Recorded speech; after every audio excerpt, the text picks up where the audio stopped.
السلام علیکم ورحمۃ اللہ تعالی وبرکاتہ۔ سامعین، آپ سن رہے ہیں سیرت مصطفیٰ پارٹ 31 مجاہدین کی صف آرائی۔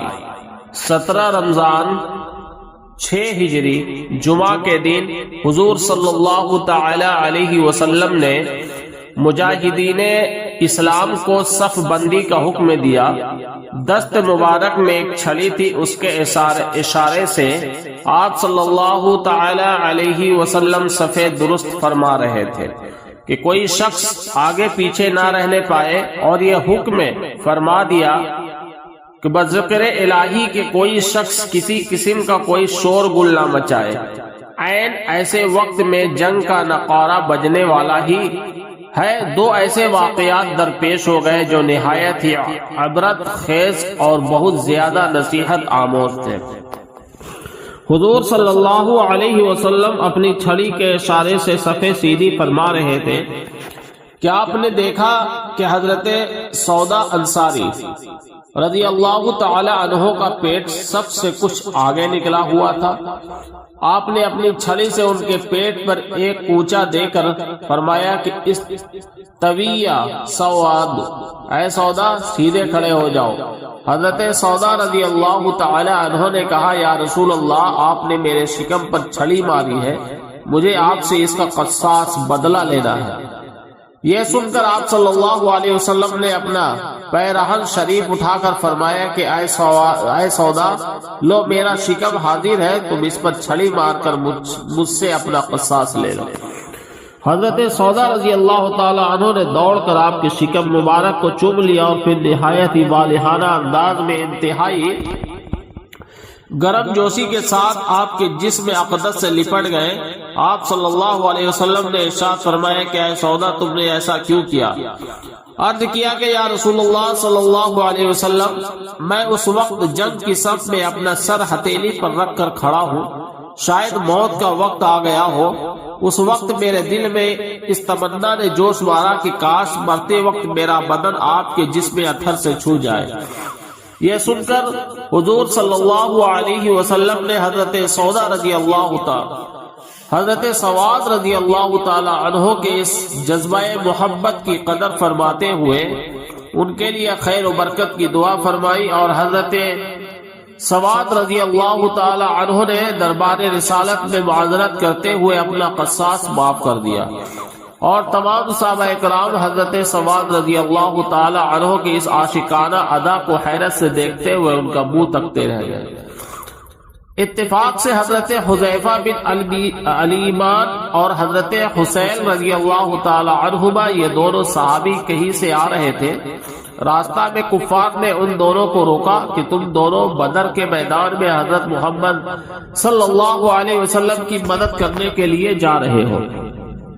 ان دونوں نے انکار کیا اور جنگ میں شریک نہ ہونے کا عہد کیا، چنانچہ کفار نے ان دونوں کو چھوڑ دیا۔ جب یہ دونوں بارگاہ رسالت میں حاضر ہوئے اور اپنا واقعہ بیان کیا تو حضور صلی اللہ علیہ وسلم نے ان دونوں کو لڑائی کی صفوں سے الگ کر دیا، اور ارشاد فرمایا کہ ہم ہر حال میں عہد کی پابندی کریں گے، ہم کو صرف خدا کی مددگار ہے، ہم کو صرف خدا کی مدد درکار ہے۔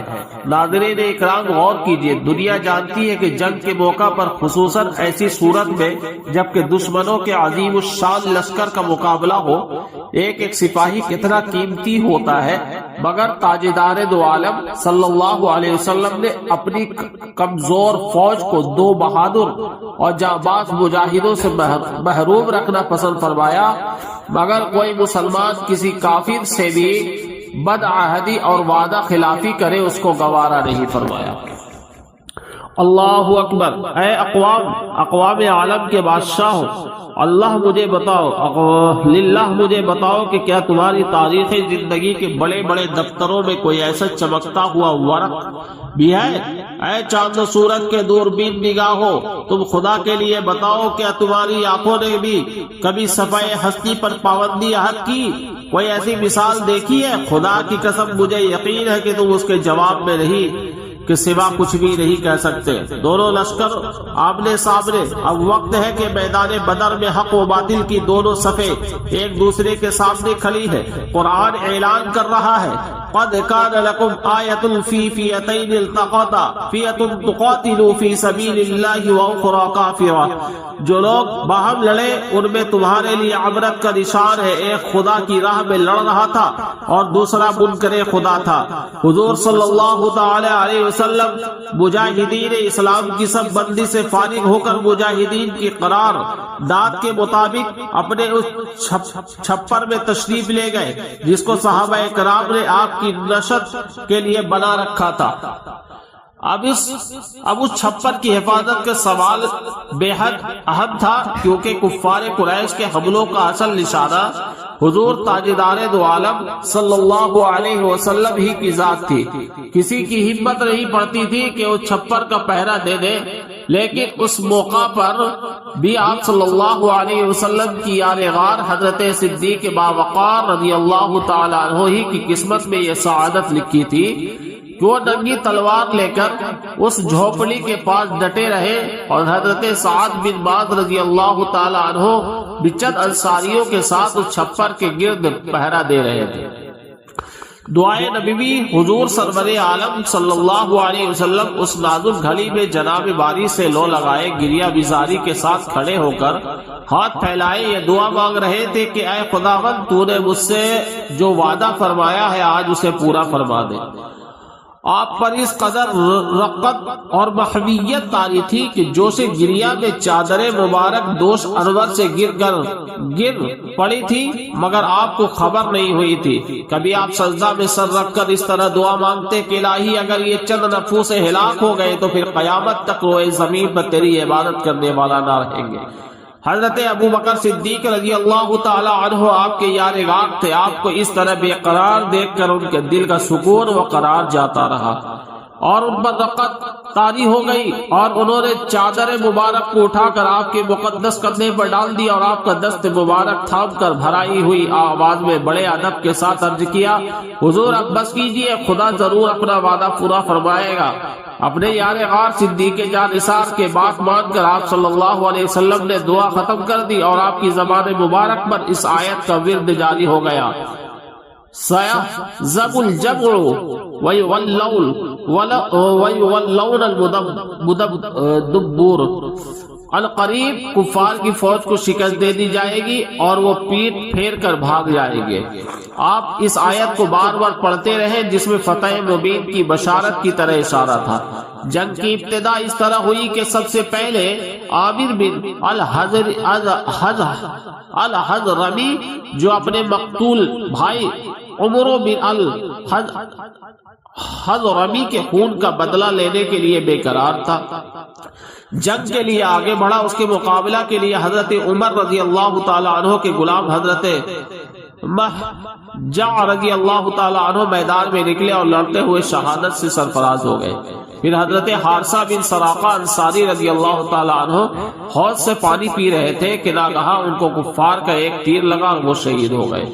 حضور اقدس صلی اللہ علیہ وسلم نے جب جوش جہاد کا واعظ فرماتے ہوئے یہ ارشاد فرمایا کہ مسلمانوں اس جنت کی طرف بڑھے چلو جس کی چوڑائی آسمان و زمین کے برابر ہے، تو حضرت عمیر بن الحمام انصاری رضی اللہ تعالیٰ عنہ بول اٹھے کہ یا رسول اللہ صلی اللہ علیہ وسلم کیا جنت کی چوڑائی زمین و آسمان کے برابر ہے؟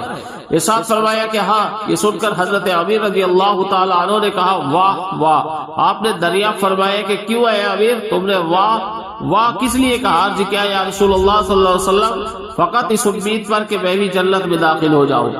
آپ صلی اللہ علیہ وسلم نے خوشخبری سناتے ہوئے ارشاد فرمایا کہ اے امیر تو بے شک جنتی ہے۔ حضرت عمیر رضی اللہ تعالیٰ عنہ اس وقت کھجورے کھا رہے تھے۔ یہ بشارت سنی تو مارے خوشی کی کھجورے پھینک کر کھڑے ہو گئے اور ایک دم کفار کے لشکر پر تلوار لے کر ٹوٹ پڑے اور جاں بازی کے ساتھ لڑتے ہوئے شہید ہو گئے۔ کفار کا سپہ سالار عتبہ بن ربیعہ اپنے سینہ پر شتر مرغ کا پر لگائے ہوئے اپنے بھائی شیبہ بن ربیعہ اور اپنے بیٹے ولید بن عتبہ کا ساتھ لے کر غصہ میں بھرا ہوا اپنی سب سے نکل کر مقابلہ کی دعوت دینے لگا۔ اسلامی صفوں میں سے حضرت عوف و حضرت معاذ و عبداللہ بن رواح رضی اللہ تعالی عنہ مقابلہ کو نکلے۔ عتبہ نے ان لوگوں کا نام و نسب پوچھا۔ جب معلوم ہوا کہ یہ لوگ انصاری ہیں تو عتبہ نے کہا کہ ہم ہم کو تم لوگوں سے کوئی غرض نہیں۔ پھر عتبہ نے چلا کر کہا ہے محمد صلی اللہ علیہ وسلم یہ لوگ ہمارے جوڑے کے نہیں ہیں، اشراف قریش کو ہم سے لڑنے کے لیے میدان میں بھیجیے۔ حضور صلی اللہ علیہ وسلم نے حضرت حمزہ و حضرت علی اور حضرت عبیدہ رضی اللہ تعالیٰ عنہ کو حکم دیا کہ آپ لوگ ان تینوں کے مقابلہ کے لیے نکلے۔ چنانچہ یہ تینوں بہادر ان اسلامی میدان میں نکلے۔ چونکہ یہ تینوں حضرات سر پر خود پہنے ہوئے تھے جس سے ان کے چہرے چھپ گئے تھے، اس لیے عتبہ نے ان حضرات کو نہیں پہچانا اور پوچھا کہ تم کون لوگ ہو؟ جب ان تینوں نے اپنے نام و نسب بتائے تو عتبہ نے کہا کہ ہاں اب ہمارے جوڑے ہیں۔